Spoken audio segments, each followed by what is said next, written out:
Guys, ganda pa naman ng daanan ng tubig, oh. Ayan. Ito guys, sa ilalim dumadaan yung tubig.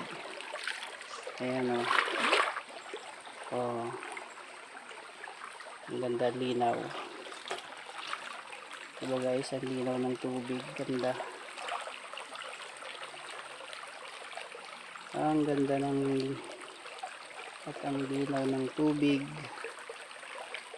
Ayan.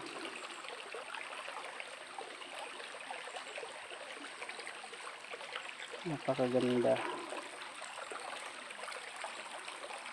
Diyan dumadaan yung tubig guys. Ito kasi yung dating daanan ng yung patubig. Kumbaga yung ginawa nilang irrigation dati ng araw. Ito ngayon guys. Kaso nasira na.